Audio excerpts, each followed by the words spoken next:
what is very interesting about our father, especially now, is this idea that he was a man of the world. His father was Chinese, his mother was Cuban but of African, Spanish heritage, and he carried all of that in him.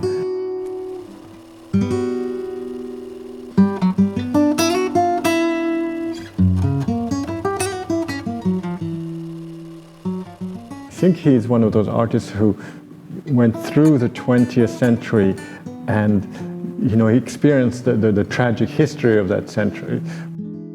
I think during this life, he passing through a lot of trauma, Spanish Civil War, Second World War II. Definitely for him, life is a jungle. And maybe that's why the jungle has an impact, of course, as a painter and for the audience too. What I remember, and this being a small child, that when he was painting, he loved to have music on, and especially classic music. His favorite were Prokofiev, Karl Orff, Carmina Burana would play. I think he was very influenced by this era. He meets several people like, Josephine Baker, certainly Stravinsky, and Angela Davis. So this era was very influenced him.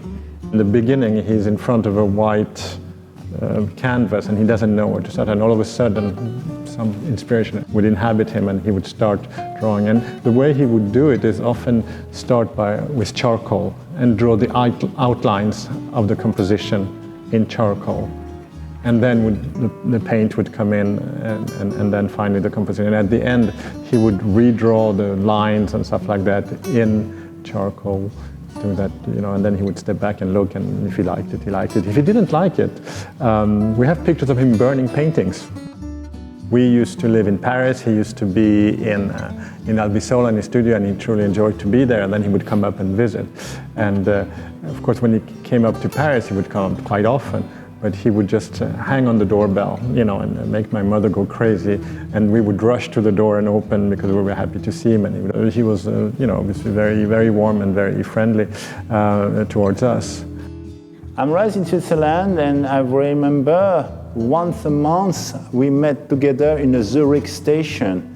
But at this time, no cell phone. It's difficult to know where we are. And always by chance at the corner we met, and suddenly, oh, Wifredo, oh, Stefan, it's nice.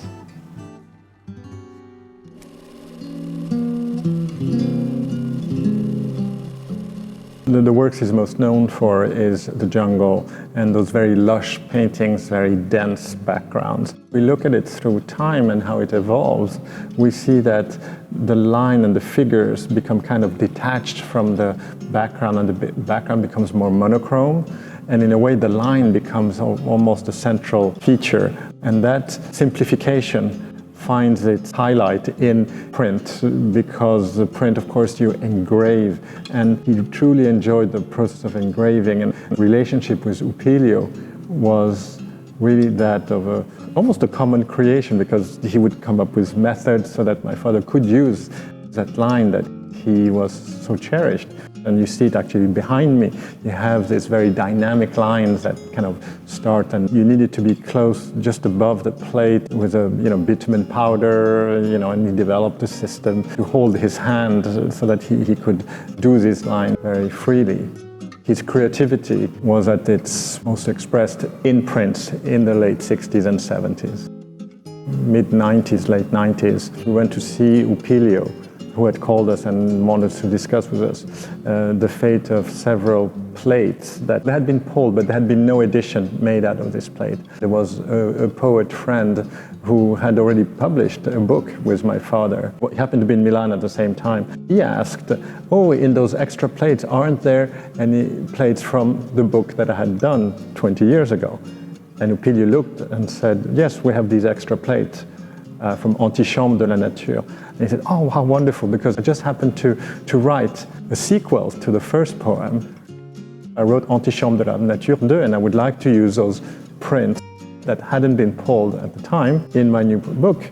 And we agreed to it on the spot, and we were all very excited. And of course, the idea of doing something with the rest of the plates came to light. And we decided then that it would be a shame not to make an edition out of these plates. And since Upilio had the bon à tirer of these, in a way we had minimum intervention. I mean, it was really Upilio's craftsmanship, and we wanted to do it with Upilio since, like I mentioned before, he was really the partner of my father. So we embarked on this project, and since it was a couple of years before 2002, which would have been the 100th anniversary of his birth, we decided to call it the Centennial Edition. And we would like to now make them available for the public to buy, and we hope that they will enjoy your success, and they're very beautiful.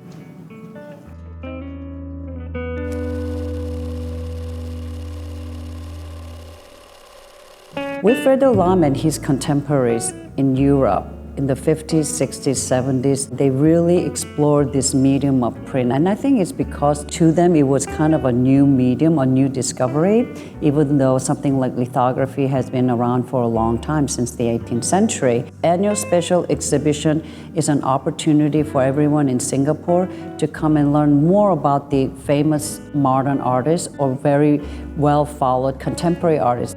There's a paradox with my father, that he's quite well known and yet he's also not very well known. So this afternoon with the people who visited, what I saw was great enthusiasm and a keen interest. People are very curious to see, but who is this artist? And I hope this exhibition will create similar excitement.